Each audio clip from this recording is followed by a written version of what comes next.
Ever feel like you have a closet full of clothes but nothing to wear? I'm going to show you how to design and sew a truly unique, one-of-a-kind wardrobe using our complete design your wardrobe process. By the end of this video, you'll have a clear roadmap for creating cohesive collections that work together seamlessly and fit your personality and lifestyle. Plus, I'll help you create a commitment strategy so you actually stick with your plan and see it through. Every successful wardrobe starts with a clear concept, what you're actually trying to achieve with your clothes. Most designers develop this over time as their signature style emerges. If you don't have a clear sense of your personal style yet, don't worry. That's exactly what this framework will help you discover. Let's start at the bottom of the pyramid with concept. This is where we figure out your why and create a story for your collection. Maybe you want to stop second-guessing your outfit choices, or you're ready to move beyond making individual garments to creating a cohesive personal style, or you want the confidence that comes from knowing everything in your closet works together perfectly. Whatever your reason, get clear on it because this becomes your North Star when decisions get tough. If you're not quite sure, one thing I like to do is think about how I want to feel. Some seasons, I want to feel more confident and powerful. In other seasons, I need softness and comfort. It helps me to really get in touch with the things I need emotionally for my clothing,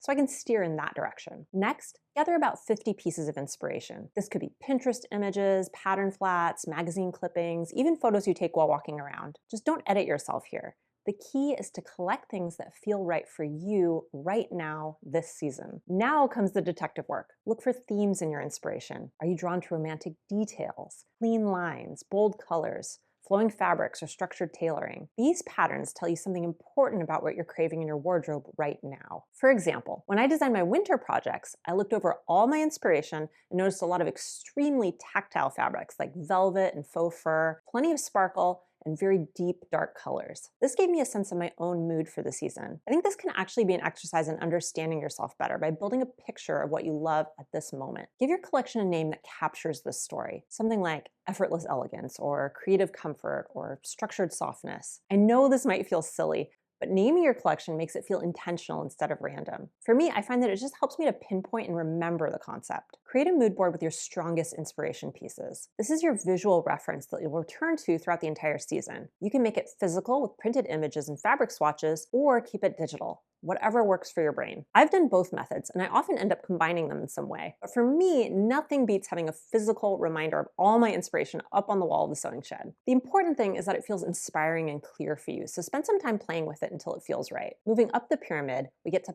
palette, your colors and fabrics. This is where your artistic vision becomes something tangible. Start by shopping your own fabric stash. I bet you have more options than you realize. Pull out anything that feels aligned with your mood board and cut small swatches. Don't overthink it. It's better to have too many options that you can edit down later. A balanced palette typically has 3 types of colors: neutrals, basics, and statement colors. Neutrals, your blacks, grays, creams, camels, offer the most versatility since they can be paired with just about anything. Basics are colors that mix easily, so think deep jewel tones or soft pastels. Statement colors are those bold, attention-getting colors that make you smile or just help build the mood you want. Arrange your swatches into these 3 categories. You don't need all 3 represented. You could wear neutrals almost exclusively or plenty of bold colors with a few neutrals. This is really a matter of personal style, so if you have a strong preference, just go for it. I usually have a mix of all 3, but I lean heavily into the neutrals and basics and like to mix things up with texture rather than tons of color. But other people love color, and that's what works for them. If you love prints, choose 1 to 3 that work with your color palette. Here's a quick test. Place the print swatch next to your chosen colors. Can you imagine wearing that print with those colors? If yes, then keep it. If you have to squint and convince yourself, just let it go. Once you've pulled your colors and selected some prints, step back and see if anything's missing from your palette. If you don't have fabric that represents the color you need, grab other materials for now, like paint chips, colored pencils, or printed swatches from fabric websites. All of them work perfectly. I usually grab some paint chips from the hardware store for my own palettes. This is when you'll go fabric shopping.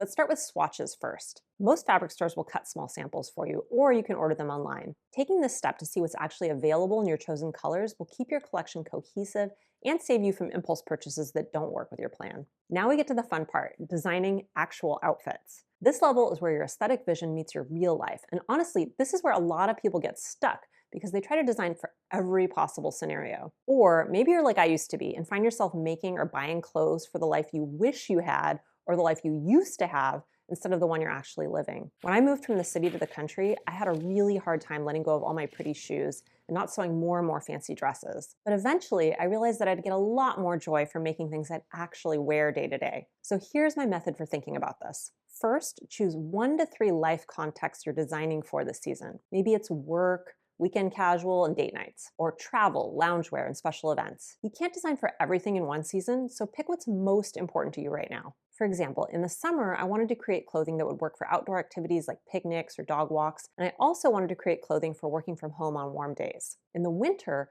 I wanted clothing that I could cozy up in, like new pajamas, and I also wanted to make something I could wear to holiday events. Thinking about all these real-life contexts helped me to figure out what would actually be practical to wear. For each context, create a criteria checklist. Ask yourself, how do I need to feel in these clothes? What activities will I be doing? What level of formality do I need? What shapes make me feel confident? This becomes your filter for every design decision. Here's where outfit formulas come in handy. Think of formulas as outfit recipes.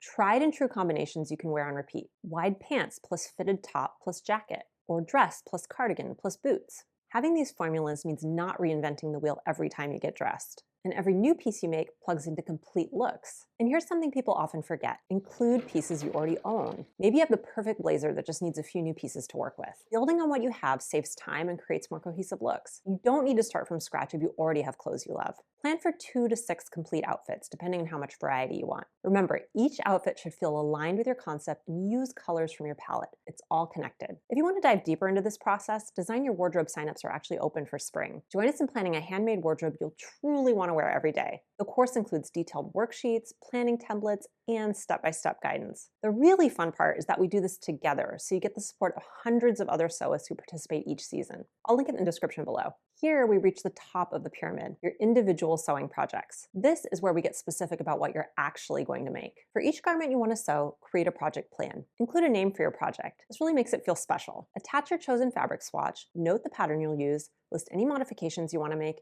and write down the supplies you need. Now, here's the reality check that nobody talks about. How much do you actually sew? Look at the past to predict the future. If you typically finish 2 projects a month, plan for maybe 10 to 12 projects over 6 months. But leave room for wild cards, the spontaneous must-make projects that pop up. I used to plan to make way too many projects and then feel disappointed when I couldn't sew them all. Now I use this process as a way to check myself and have a better understanding of how much I really need in my life. I'd rather have fewer things in the end, but feel like I'm really putting my heart into them. I've also learned to leave some room for random ideas. I don't want to feel too restricted, and sometimes I just get a fun idea I want to make, or a new pattern pops up that I have the perfect fabric for. So I try to take it easy and plan a bit less than I think I can make. Organize your projects into a queue. You can do this on your wall with project sheets, in a binder, or digitally using apps like Trello. The key is to designate your next 2 to 3 projects and have all the details figured out for those. When you finish one, the next one is ready to go. Here's what I've learned after years of using this system in my own sewing practice. The planning is the easy part. One helpful tool is to make a commitment to yourself before you begin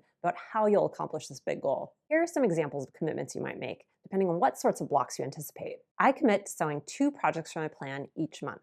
Or I commit to spending 3 hours a week in my sewing room. Or I commit to finishing my current project before starting something new. Whatever it is you struggle with, naming it like this can really help you build new habits around it. You don't have to copy these exactly. Your commitment should be something that makes sense for you, that'll increase the joy you find in sewing, and that'll help you reach your goals. Write it down somewhere you'll see it regularly. Now that you know the framework, you're probably wondering how this actually looks in practice. I use these exact principles to plan my winter wardrobe.